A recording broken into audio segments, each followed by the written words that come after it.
Good morning, everyone. Thanks for joining us today here at the Cryosphere Pavilion, and welcome to the first session for today, for week 2.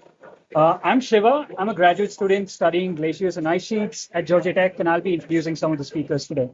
So for the first session today, we have we'll be talking about Glacial Lake Outburst Floods, responding to climate change risks. And to begin with, I'll first turn it over to Alex McKee, the project manager at Zoe Environment Network, to sort of introduce the rest of the panelists today as well. All right. Hello. Good morning, everyone. I'm going to do my best to project. Apologies for those online if this is loud. But anyway, welcome to the event today.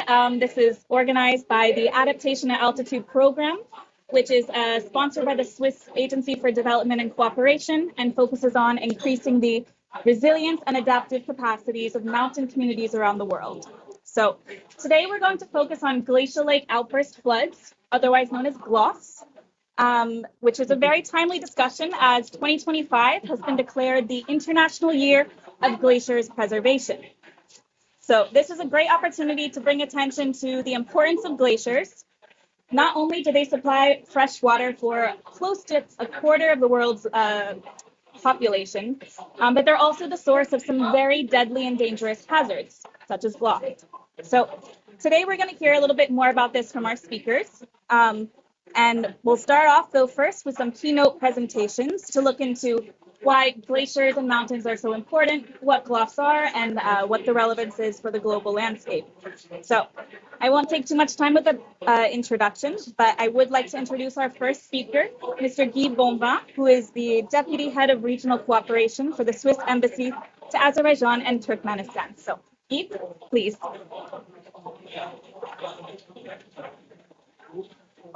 So good morning, everyone. So my name is Guy Bonvin. What? Okay, thank you. My name is Guy Bonvin, so Deputy Head of Mission here in Azerbaijan, as well as Deputy Head of Regional Cooperation. We do also, I'm also a member of the negotiating here, so I have quite good overview of what is happening. So, well, my background is, of course, water special envoy. I used to be water special envoy in Central Asia, so quite familiar with high mountains.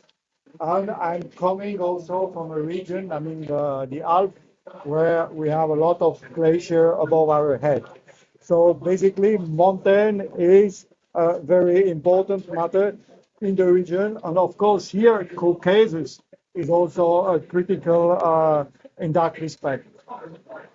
So, well, mountain, yes, this is high risk, but not only the mountain themselves, because I see the brochure here, and I think this brochure with the map is a good starting point. You see a lot of different zones with different risks, and I see the Alps very well represented. I see Central Asia, I see Chile, and Chile is a partner here, and Caucasus. And why it does matter? Because whatever is happening in high altitude, and we are speaking outburst of glacier, has a huge impact downstream, and is a cascade of hazards downstream. And in that respect, I would like to illustrate that with two things. One thing, what happened this year in Switzerland, for instance. It was not exactly an outburst, but it was linking with high precipitation in the mountain, melting and bringing a lot of snow downwards. Luckily, no outburst. But what happened is impacted on factories. One of the key factories was aluminium factory. And this high-grade aluminium factory was stopped for 2 months. And has an impact on, for instance, the train making industry, for which we are a good company in Switzerland, stopping the whole production there. So that's why something which happened in a high mountain has a complete chain downwards. And I'm coming, okay, I'm an engineer, but I'm coming also from the economic ministry. So that's why it is important to see how a risk is managed. And if we look at monitoring the risk, taking care of the risk, and putting in place engineering measures in the mountain is not just, I would say, to protect locally, but it's sort of investment. And I think here in this context of the COP, where finance is a big issue, I think it's important also to picture the scientific work, investment, the engineering solution, how to reduce the risk, how to protect or to prevent the risk downwards to the economic aspect. There are also some reference to Tajikistan. I'm very much familiar also with this high altitude, and I think Otto, you know that well. Again, things happening in the very high range of mountains, and also a seismic region which has a very big impact on the population there, of course. Then the first next step, high impact on dams. If you have a flow coming, a sudden flow on dams, then can create even a more amplified wave of risk downstream. And if you have an impact on the dam, it could be very serious. And I think there are also images from India, from the high mountains range in India. So at the end of the day, well, I should not forget also here agriculture. Agriculture is, of course, a survival resource for many populations, but also investment. I mean, a lot of investment in irrigation, investment in solutioning and feeding population downstream, and a washout due to an outburst can completely destroy such a system. And I think, again, here is a teamwork and investment on that. If I look now, what could be also here, I mean, the expertise of Switzerland, of course, we are quite familiar with monitoring and anticipating what is happening in the high mountain range. And I think here, this is where Switzerland, but also, I mean, our colleagues from Chile, for instance, can contribute to not only the conversation, but to transmit this know-how, expertise to other part of the world. And here we have, for instance, a very good institute on avalanche and landscape and snow, which is a top expert in that field. I would like also to mention, maybe less mentioned also, of course, education, because it's also starting from the very early age how to live with that risk and how to anticipate that risk. And in that respect, population living in high mountains are also a high early warning system in the sense where they know what is happening. They are looking at the danger and then living with it. And this knowledge is, of course, from the education, but then it has to be, again, chained completely down to the decision maker, not only in the disaster risk reduction, but also on the economic side. And I remind here, for instance, all the protection measures, engineering, which are depending on the people monitoring on the high level. I mean, technology is not enough. It's also looking how the mountain is living. In this respect, I also in memory how, for instance, a city like Almaty is completely protected and exposed at the same time. So it is important to build here a total teamwork. And I think one of my message here is, of course, this is a teamwork from the high altitude population to the people in charge of disaster risk reduction, downwards to the people involved in the economical and investment sector.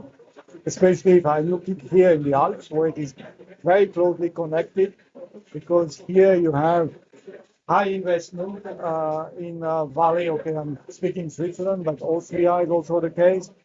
And impact are very close. I mean, in less than half an hour, whatever could happen at high altitude has an impact downstream. Voila. With this, I would like to give the word to the scientist, although I'm one also. And with also a message, please make your research, communicate your research, And don't be afraid to go to the politician side or to the financial side, because this is where it is happening and where you get investment. Thank you very much for your attention.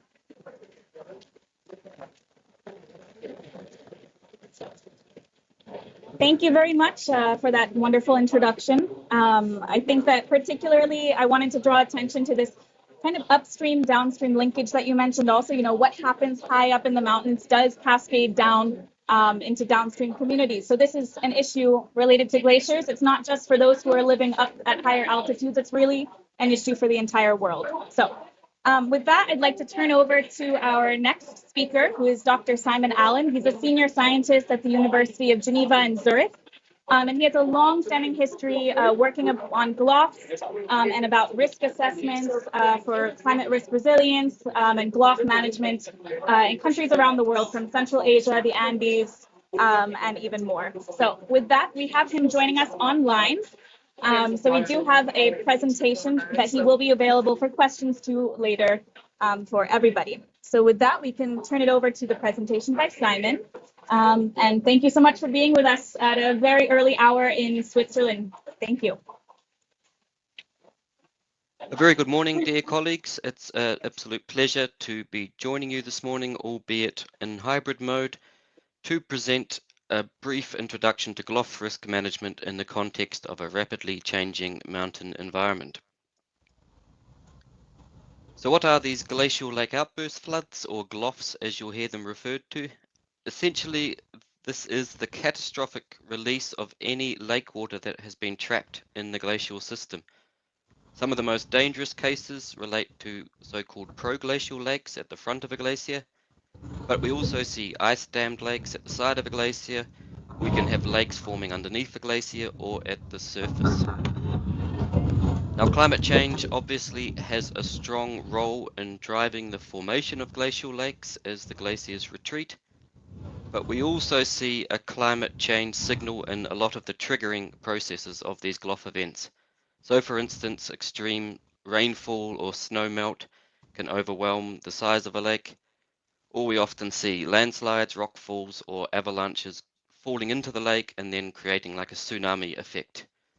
So a clear climate change signal in some of these processes. GLOFs occur all across the glaciated mountain regions of the world, but in terms of hotspots of GLOF exposure or risk, we particularly talk about high mountain Asia and also the Andes. Now, one key characteristics of GLOFs is the fact that they tend to mobilize a whole heap of loose sediment and debris, and so therefore we often see GLOF events transforming into far-reaching mud flow or debris flow events that go on to impact far downstream from the glacial environment. So I think these pictures paint more than 1,000 words. You can clearly see some of the devastating impacts that past GLOF events have had on infrastructure and communities. Just to put some numbers to some of these recent events, so the Keynote disaster in northern India in 2013, more than 1,000 fatalities, huge losses in terms of impacts to roading, bridges, and hydropower. But significantly in this event, we saw an impact on the tourism sector as the pilgrim routes were wiped out for up to 2 years, with an associated loss to the tourism sector of up to $200 million US. Last year in the Teesta Basin in Sikkim, again in India, we saw once more the complete destruction of a hydropower dam, so a 1,200 megawatt hydropower station at Chungtung, and again more than 90 fatalities in this event. Earlier this year in Tamay in Nepal, fortunately no lives lost in this disaster, but again huge impacts on the community, up to 135 local people displaced, and the obvious social and cultural impacts associated with that. As we look to the future, we know with some certainty that the glaciers are going to continue to retreat, and as they do so, they will uncover depressions in the glacier bed, and this is where new lakes will develop as the glaciers retreat. So with a high degree of confidence, we know that the number and size of glacial lakes is going to continue to increase over the 21st century. Just one example from one study here, we know as an average across high mountain Asia, by the end of the 21st century, under warming or emission scenario RCP 8.5, we'll see something like a threefold increase in GLOF risk across that region, with some spatial variation. So some parts of high mountain Asia, particularly Western Himalaya and into Pamir, we'll see risk levels increase even further. But we mustn't forget that new lakes, as well as being a threat, also bring opportunities, particularly for hydropower, but also for water for use for agriculture, for pastoral land, etc. But if we are going to safely exploit these opportunities, we of course have to manage the associated risks with these glacial lakes. So that brings me to the core of today's event, today's discussion. And I want to present here work that my colleague Lara Nigley has led at Zurich University, where she's undertaken a really comprehensive assessment of more than 100 GLOF risk reduction strategies globally. And what we see from her study is that there is a diverse range of risk reduction solutions employed, from those that really target the reduction of GLOF hazard, so up at the lake itself, down to those solutions or activities that are aiming to reduce underlying societal exposure and vulnerability. These solutions can be both short-term or long-term investments, and they can include structural or engineering solutions, or the so-called soft or non-structural solutions. Just to show some examples, so here in terms of reducing GLOF hazard, one of the main goals here is often to reduce the size or volume of the glacial lake, so we can do that through siphoning or pumping of the lake water. A longer term solution to reduce the GLOF hazard is to actually stabilize the dam structure, the lake dam, concrete and bricks and mortar to try and stabilize that dam. Or again, over the longer term, aiming to cut a new channel or maintain a stable existing drainage channel out of the lake so that the lake level can never reach a dangerous situation. Now moving further down the valley, where efforts are aiming to reduce the exposure of the population. Obviously, in the short term, this can be the evacuation of communities, so in response to an early warning or imminent risk.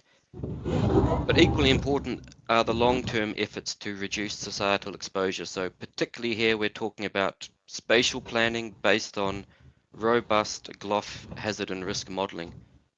So this enables us, for instance, to make sure critical infrastructure such as schools, medical centres, emergency shelters are located out of the red zone or out of the high risk locations.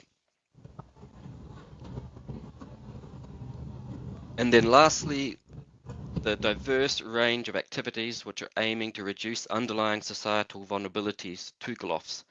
So this is all about capacity building, establishing new information and data, strengthening institutions so that they have the capabilities to prepare and respond to GLOFs, but also this includes the recovery and response efforts and things like diversifying the economic opportunities for the communities so that if a GLOF occurs, if it destroys the crops or farmland, they have other forms of livelihood to sustain them. And I want to touch briefly on early warning systems because we really see these as a key cross-cutting solution to reduce GLOF risk. Because on the one hand, an early warning system includes all the risk knowledge, so all the hazard and risk modeling that goes into the design of the early warning system. Then of course the technical components, so the monitoring stations, the sensors, etc. And then all the efforts to reduce underlying societal vulnerabilities. So building up the capacities, the capabilities so that communities can respond to a GLOF event. And then what we call the last mile. So making sure that the alert gets to those members of the community that need it the most, particularly the most vulnerable and marginalized members of communities.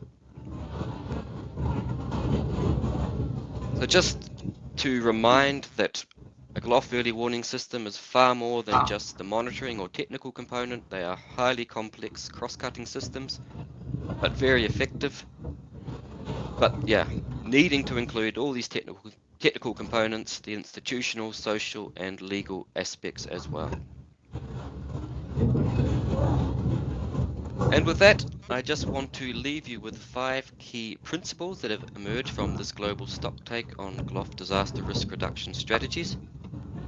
Firstly, it's absolutely clear that effective GLOF risk reduction requires solutions that go well beyond simply the reduction of GLOF hazard, but bringing in all these other activities aiming to reduce underlying societal exposure and vulnerabilities.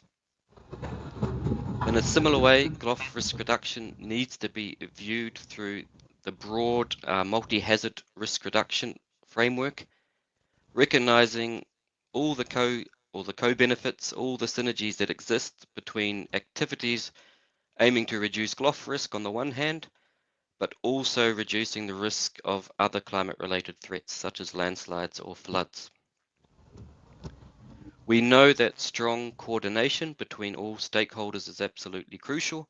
That includes academia, private companies, government authorities, and that stable governance is absolutely key to sustainable GLOF risk management. Perhaps most important is the need to incorporate local knowledge and appropriate the risk reduction strategies to the socio-economic context where we are working. We know that many GLOF risk reduction strategies have been implemented in a top-down way and often have not proven sustainable. So we really call for co-production of GLOF risk strategies in a bottom-up approach with local communities. And lastly, even with the best availability and implementation of solutions that we have, we know some GLOF risk will remain, particularly threatening infrastructure. So therefore, there needs to be focus on the financial solutions, those solutions that can transfer the risk. So here we talk about solutions such as insurance markets, etc. And with that, I just want to thank you very much for your attention. I trust that this short introduction has provided a useful basis for the talks that will follow, and I welcome any feedback or discussion by email over the coming days or weeks. Thank you very much. All right, thank you. Thank you very much, Simon. I'm not sure if you can hear us online, but everybody is giving you a nice round of applause. So next up, we're going to move into a little bit of a panel discussion. So I invite our panelists to join us. We're still waiting on one to come up here. So I think I'll actually join you if you want to come and have a seat with me here, both of you as well. After hearing from this kind of introduction on GLOFs, what it means, what the risks are, now I thought it would be an interesting opportunity to turn it back over to people who actually work on GLOFs, in different countries, and have a little bit of a discussion on that. So somebody else will be joining us, but he's running a little late. In that sense, I think I'll turn first over to our friends from ICIMOD. So we have Dr. Sher Mohammed, who is a cryosphere specialist at the International Center for Integrated Mountain Development, which works in the Hindu Kush Himalayas. And so since you have a lot of extensive experience working on the cryosphere, especially in your region, working on GLOFs, GLOF monitoring, a very extensive experience there. Since ICIMOD is kind of considered one of the leaders of climate adaptation in the HKH region, how does the work that you're doing there, maybe you can give us some examples and how it addresses some of these specific regional needs? We did just hear from Simon that the local context and culture is highly important for ensuring that there's success in GLOF management. So maybe you could talk a little bit about what you work on in your region that helps to fill this gap. Thank you very much. So thank you for inviting ICIMOD and us to talk about this critical issue. So before starting talking about the GLOF, I would like to talk about ISUMOD for those who are not familiar with the work that we do. So ISUMOD is a regional institution working on knowledge generation and learning in the HKH region. One of the critical areas that we are working on is the cryosphere and water risks. So we are working in the 8 regional member countries, including Pakistan, Afghanistan, Bangladesh, Bhutan, China, India, Nepal, and Myanmar.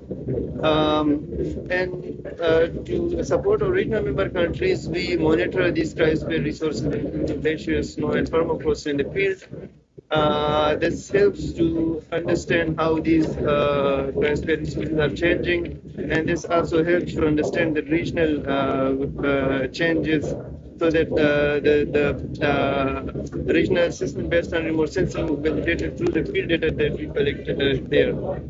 And we also, in terms of GLOF, we are working on developing GLOF database. We have already one of the GLOF database which covered the period since 1850 up to now, and we are updating it. So this database is useful to understand and see where exactly these events are happening, and what are the areas which are actually vulnerable to such kind of hazards. So this helps also the communities and stakeholders and decision makers to understand what exactly we need to do and where we need to do. Besides that, we are also working on other components of the cryosphere like snow. So from this year, we have initiated one more initiative which is called HKH Snow Watch. So in this, we assess the snow situation in winter, and before this melting season starts, we share this information. This is useful for decision makers and RMCs and national agencies to understand what will happen in the melt season. So this is quite critical, and this year it was an extreme year. So this information was useful, especially for those where the melt contribution from snow is high, especially the western part of the region. Besides this, we are also the region energy needs are highly dependent on hydropower, and it has a potential high potential. These resources are for hydropower. So we are because of changing climate and cryosphere changes, it's affecting the water availability. So we are working with our regional member countries to have guidelines for climate resilient hydropower. So we are working on it, and this year we will hopefully come up with the guidelines that will help to have a resilient hydropower development in the region. So these are some of the examples that we are currently working on. That's great. Thank you. I think that's very interesting, and I hope everyone can hear very well. I also noted that Simon has listed in his presentation, a lot of different factors for what is important for GLOF resilience. This was done after studying 100 different instances of projects. But did anything that he shared really resonate with you as something that was valuable for the HPH? He talked a lot about having the local context and knowledge, addressing the hazard, kind of from the front end, but then also working on vulnerability on the other end. Did anything like this resonate with how you plan for the HPH? Exactly. Like issues and the ways that the GLOF hazards to be addressed, most of the ideas and how it should be handled, it's already we covered it. Yeah. One major issue is with multi-hazards, which are quite complex, and especially in mountains, it's more complex. So we don't have enough understanding and enough data to work on it. We need further data, and also we need some strong collaborations with various agencies, because there is not very good coordination among different institutions. For example, we don't have any system where we can integrate such data. For example, hydrometeorological data and the data related to biosphere changes and climates. We don't have, there are agencies work only on one aspect, but integrating them is one of the major challenge. And when we come to the impacts, we have to also deal these kind of multi-hazards differently depending on the situation, depending on where we are.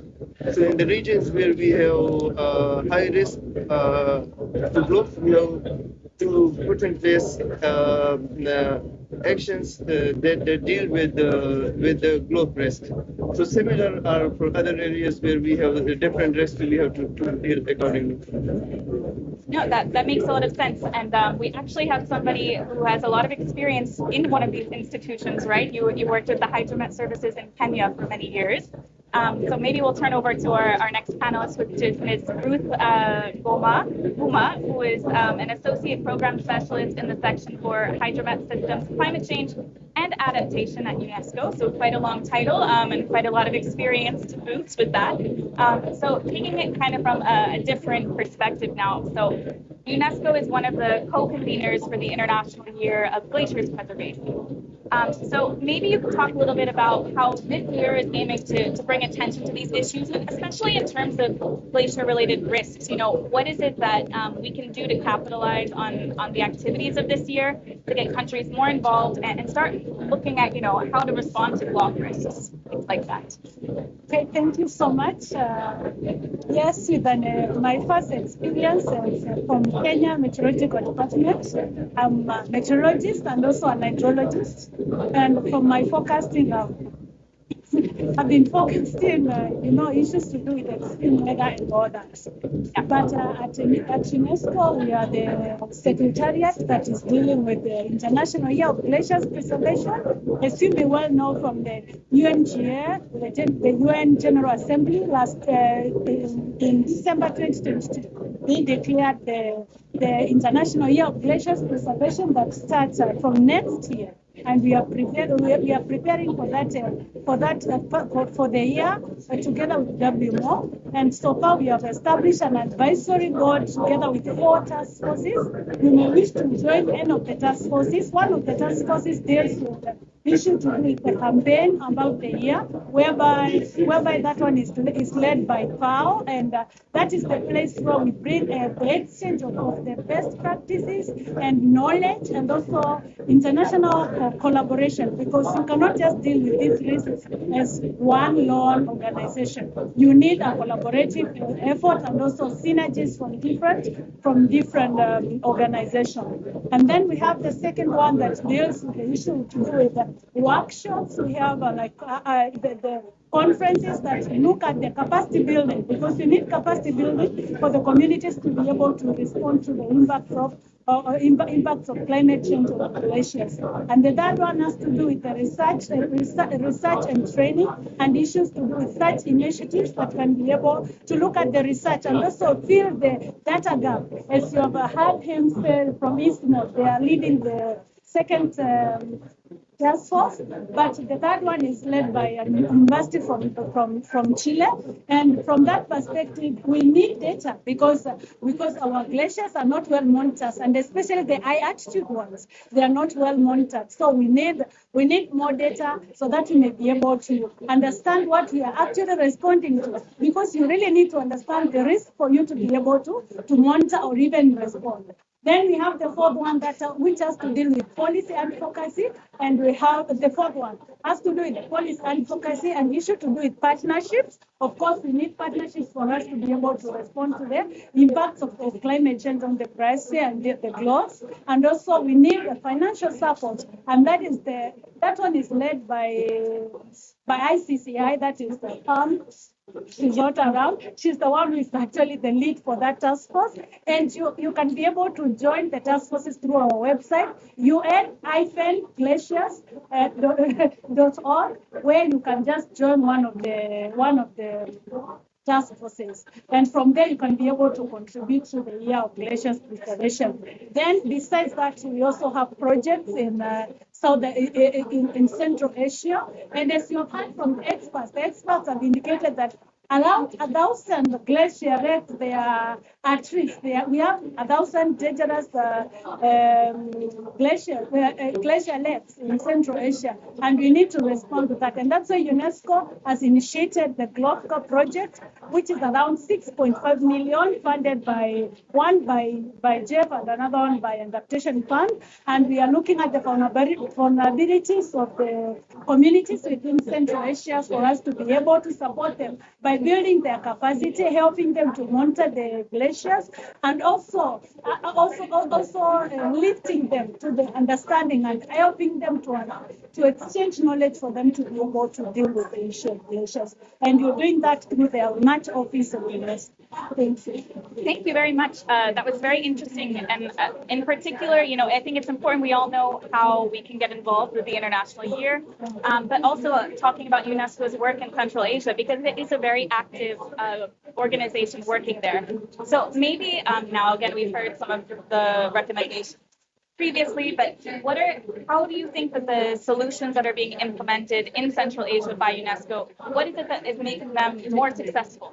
What is it that's so important about them? Okay, yes, the solutions that are being implemented in Central Asia, one of the things that is making them to be so successful, we have to start at the place where we have inclusivity and participation of the local community. Because you cannot just come outside and tell me how I should deal with my problem. You should also include me because I understand my problem, because I was just looking at it and I realized that in the past 125 years, we have in Kyrgyzstan, we have 197 GLOFs. They have the experience. In Kazakh, we have around 34. In Tajikistan, we have 11 of them. Both GLOFs that have made a huge impact and others that have not made a lot of impact.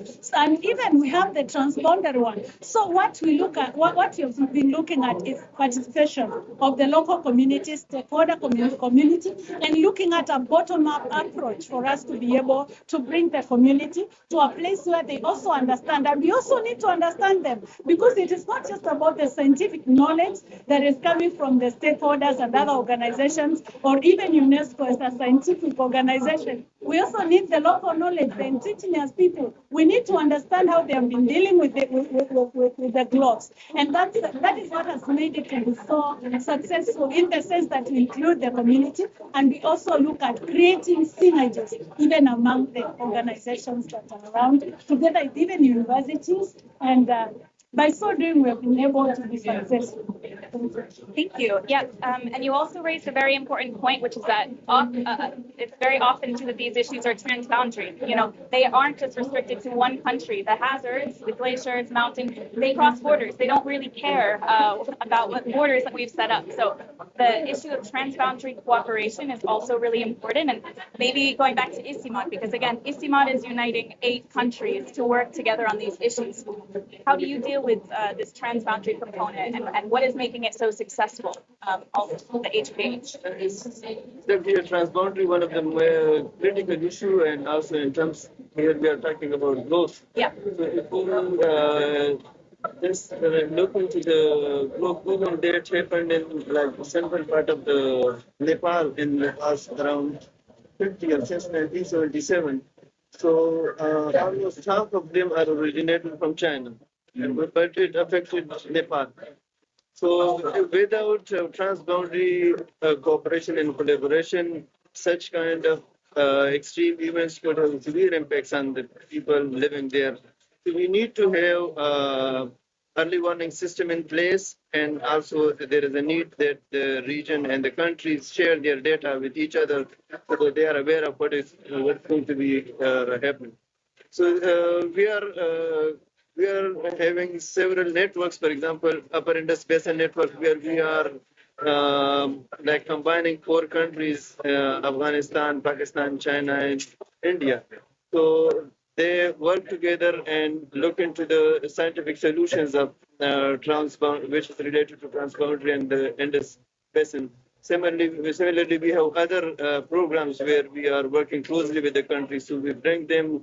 We try, like ICIMOD share the data on the regional scale publicly through our regional database system. So one of the major like role we are playing is making the data public, and we also encourage our regional member countries to share their data with each other so that they are aware of what is going on. Still, there is a lot need to be done, but we are working to the extent we do. And we are like bringing together countries where there are some political, also there are political constraints, but we are trying to bring things to the scientific communities and work on these issues. Yeah, and that's a great point. I mean, it kind of transcends politics in some sense. You know, we can all come together sharing on this more scientific topic, and that's also a way to foster kind of collaboration between countries as well. So I did want to give an opportunity if anyone from the audience wanted to ask any questions. If not, I would happily continue, but maybe we'll go right here. Go ahead. Hi, so I'm Beth, and I'm from the Business and Industry Group. I'm really curious about mountain systems and what the solutions are. I mean, I'm naive when it comes to the science here. I've heard the things you read about in the media, like wrapping white blankets around the mountain. What is actually really the great solutions that are needed to help us conserve these glaciers? Okay, yeah, so maybe some good examples of actual glacier-related solutions. Does anyone have a concrete example you want to share? Yes, you do. Okay, not really a concrete example, but about preservation of glaciers, there are two ways. I don't know whether you know about the Ice Memory Foundation. They are doing real preservation, because when you talk about preservation, they just go and they drill and take the glaciers and they preserve them. Maybe in future you'll be going to their museum and you'll be looking at the glaciers, just in case we do not have the glaciers anymore, because we don't know what will happen in the future. So they have been drilling and looking at the glaciers. They just take at the core and they store it for future reference, because you don't know what may happen in the future. And as you know, right now the melting is accelerating, and as you all know here at COP, you know very well that we cannot be able to reach or even meet the targets at 1.5. It's likely to exceed. We are already off target. So I think that is one of the concrete example.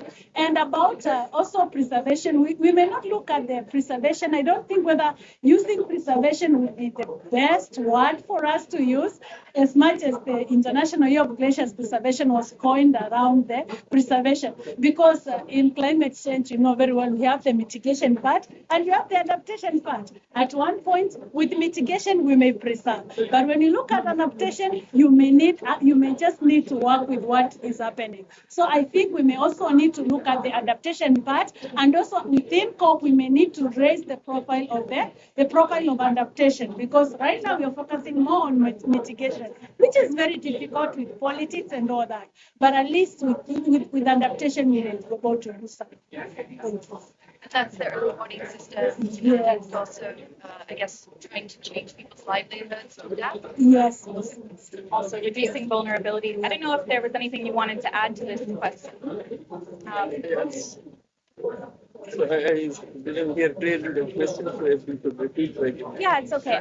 So basically it was talking about what are some of these concrete solutions that we actually do see working on either adaptation or preservation of glaciers, things like that.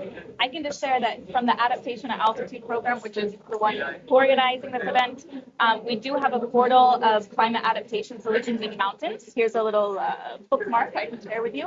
And that has some really good examples from the Hindu Kush Himalayas, from Central Asia, from East Africa, from mountain regions around the world, and it's trying to really connect them so they can see how they can be applied in different areas. So there are a lot of really interesting projects taking place already and solutions being implemented, but there's maybe not a good amount of awareness between different regions, between different organizations. So we're trying to have like one spot where we can kind of collect them and get some good examples. So yeah, I don't know if you want to bring anything, or we can have another question as well. Yeah, we bring communities, and what we do is we have some community watch groups.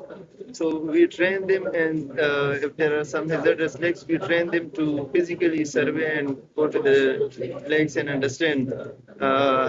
We train them what are the when the glacial outbursts. We have some like this is something that in the future they will be able to understand if there are any such hazards. But in future we have another project where we are going to introduce technology as well. Not only they just physically look these lakes and understand, but they will have some apps where they'll see they will have access to the data, advanced data from satellite, and they'll understand. We're trying that they integrate the physical data with the available remote sensing data so that they can understand. Very interesting. From you as well. I have a question. My background is also from boundary water management. Okay. It's always a challenge. So from the ICI mode, what is your capability to transfer your experience to other contexts? It's very well working institutions, but the other context which is not working at good, how you can transfer that other river basin to other non-boundary basin. Yeah, so we actually we have other institutions which has a government setup, for example, but the countries are not coming together. But in EC mode, it is also an intergovernmental institution. Here we are able to bring in scientists. So if there are, for instance, challenges with politics and geopolitics, the best way is that scientists come together and share their experiences, and based on their, they have some joint research and understanding. Based on that, they can influence the countries so that they think about the issues that are critical. So this is the area where like the knowledge and learning and the scientific community they do, and they come together. So in this way, this is a software where I think this learning could be used by other regions as well. I think. Other questions? Okay, I might have one more then for Ruth, if that's okay. But you mentioned something which I think is really key, which is that community engagement is one of the most important first steps that can be taken in these projects. So I want you to imagine that you're maybe setting up one of these new adaptation, glacier preservation or adaptation projects in Central Asia or otherwise. How would you start off to engage these communities? What would be some of the first steps that you would take, or you would recommend to other organizations who want to do a better job at that? Okay, first of all, we would start with stakeholder mapping. Yeah, you understand the problem, and then you go for stakeholder map. Who is affected? Who is the most affected? Who is most relevant or even interested? And then from the stakeholder mapping, you bring them together, and you first listen to them for you to be able to co-design and also co-develop the solutions for their problems. Because it is better when you go to a community, you do not just impose to them and tell them, yes, you have a problem. No, should also come from them for them to be able to explain to them their problem and how they understand their problem. Then from your side as a scientist, you can be able to propose your solution, and also integrate your solution with their solution. And at the end of it all, you can be able to bring up solutions that are acceptable to the whole community. So I would start by first doing the stakeholder mapping, then I call them together, and also, but you also need to include the people who have a voice, who can call them together, and then from there you can be able to bring them together, and then you can discuss. Then from there you can be able to scale it up and start for developing the solutions. Thank you. That's very interesting. If there are no more questions, we do have a question. Go on. Okay, thank you so much, and thank you for the presentation from this one. So my question is now going to focus on East Africa mountains. That's where I come from. Yes. So when you present, I was curious to know if there's some projects about glaciers going on.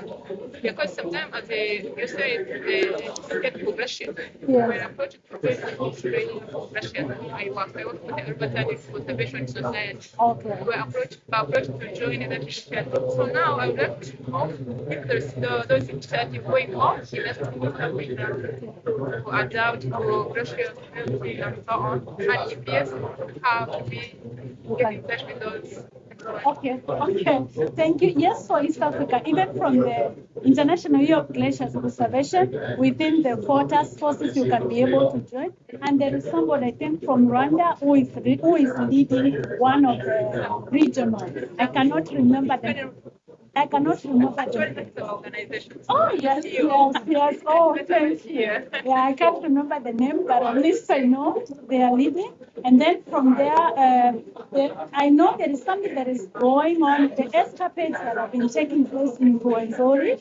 And for Kilimanjaro, not so much that is contributing to the International Year of Glaciers, but within, when you're joining the task forces, you express what you are actually doing and how it will contribute to the International Year of Glaciers preservation.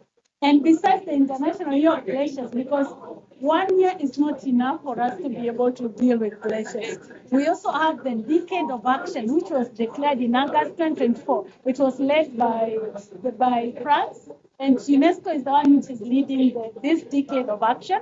And next year, after dealing with the issue of the glacier year, we are going to launch the decade, whereby we will call more people to be able to join and also express their interest in their interest, and also highlight the kind of activities that they would be doing in line with the mechanism that will be put in place. Because we have a mechanism whereby you know what you should contribute. Because first of all, we have to start with awareness. If people are not aware, they may not even be concerned. And then from there, creating awareness, knowledge exchange, research, and also the issue to do with the issue of data, and also even increasing the monitoring of the stations. And as you know, in Africa, the glaciers they are disappeared. And that's why we are also collaborating with there is the glacier casualty list. Kilimanjaro is in the casualty list. We have a memorial for glaciers, and it's being led by the Rice University. They are leading that casualty. If you go to our website, there is a link which connects us to the glacier casualty, because some of the glaciers are dying, but we need to remember them, because glaciers really connect, not just on the scientific part, but you also connect with the communities. And that's why people are mourning for glaciers, and we have memorial for glaciers. So that is what I can say in a nutshell. But I will give you my contact. Thank you so much. Well, we are actually running out of time now, unfortunately. I hope maybe our panelists can stay on just after the chat and have some more sharing. I don't know, if possible, to put up the PowerPoint presentation. We do have the synthesis of solutions about GLOFs that Simon Allen has presented to us earlier, and there's a QR code so you can scan to find out. Have a look at it online. We also have a hard copy here.